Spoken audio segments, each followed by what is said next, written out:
So guys welcome back. हमारा ये जो शेयर मार्केट का लर्निंग का जो सीरीज चल रहा है उसी सीरीज में हम बहुत सारे रेशियोज भी कवर कर रहे हैं। तो आज हम डिस्कशन करने वाले हैं रिटर्न ऑन इक्विटी के बारे में। तो बेसिकली आज के सेशन में हम कवर करने वाले हैं कि रिटर्न ऑन इक्विटी होता क्या है, उसका बेसिक फॉर्मूला क्या है और एक ideal return on equity ratio क्या हो सकता है। सो जब हम रिटर्न ऑन इक्विटी के बारे में सोचते हैं, ओके, जब हम उसके बारे में एनालिसिस करते हैं तो पहले हमें यह समझना पड़ेगा कि एग्जैक्टली रिटर्न ऑन इक्विटी होता क्या है। So guys return on equity, okay, एक रेशियो होता है, एक फाइनेंशियल रेशियो होता है जिससे हमें यह पता चलता है कि कंपनी की प्रॉफिटेबिलिटी क्या है अगेंस्ट उसके शेयर। मतलब जो कंपनी का एम्प्लॉयर है वो कितना इफेक्टिवली कैपिटल यूज करके कितना प्रॉफिट जनरेट कर रहा है अगेंस्ट इक्विटी।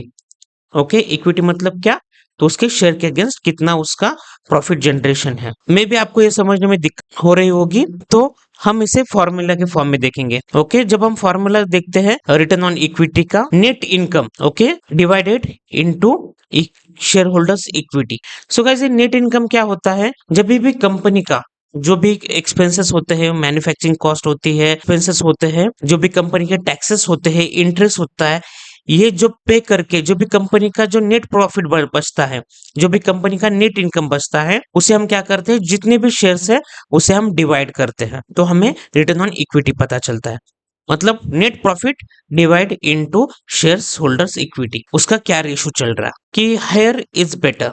ओके, अगर कौन से भी स्टॉक का अर्निंग, जो भी रिटर्न ऑन इक्विटी जितना ज्यादा होगा उतना अच्छा है, कंपनी उतने अच्छी तरह जो भी कंपनी के पास कैपिटल है उसका यूटिलाइजेशन कर रही है, यूज कर रही है और उतना अच्छा रिटर्न्स बना रही है। सो जब भी आप कौन सी भी कंपनी में इन्वेस्ट कर रहे हो, आपका जो भी आरओई है, रिटर्न ऑन इक्विटी है, वो अच्छा खासा होना चाहिए, ज्यादा होना चाहिए। ये चीज आपको ध्यान में रखनी पड़ेगी। सो एक आइडियल क्या होता है, आइडियल आरओई क्या होता है, अगर कौन से भी स्टॉक का, ओके, आरओई बिटवीन 50 to 20 है, तो हम उससे बोल सकते हैं कि कंपनी अच्छा खासा प्रॉफिट बना रही है अगेंस्ट उसके स्टॉक। वेरी हो सकता है industry, sector to sector, industry to industry, मगर यस 15 to 20 में आइडियली कंसिडर कर सकते हैं। जितना अच्छा आरओई है उतना कंपनी प्रॉफिट जनरेट कर रही है, उतनी कंपनी अच्छी है। अगर हमें चेक करना है कि कंपनी कहाँ पे हम आरओई चेक कर सकते हैं, तो उसके लिए हम स्क्रीनर यूज करने वाले हैं।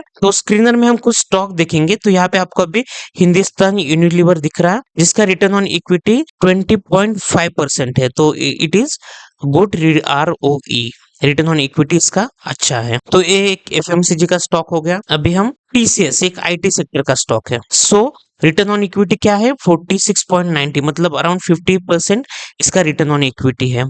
तो कंपनी अच्छा खासा पैसा कमा रही है, अच्छा खासा प्रॉफिट जनरेट कर रही है। सो रिलायंस का क्या है return on equity, it is quite, इसका 8.94 है। ओके, तो यही सारी चीजें, बेसिक चीजें होती है जब भी हम कौन सा भी स्टॉक लॉन्ग टर्म या शॉर्ट टर्म के लिए चूज करते हैं, तो हमें आरओई चेक करना चाहिए।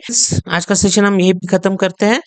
Thank you guys, thanks a lot and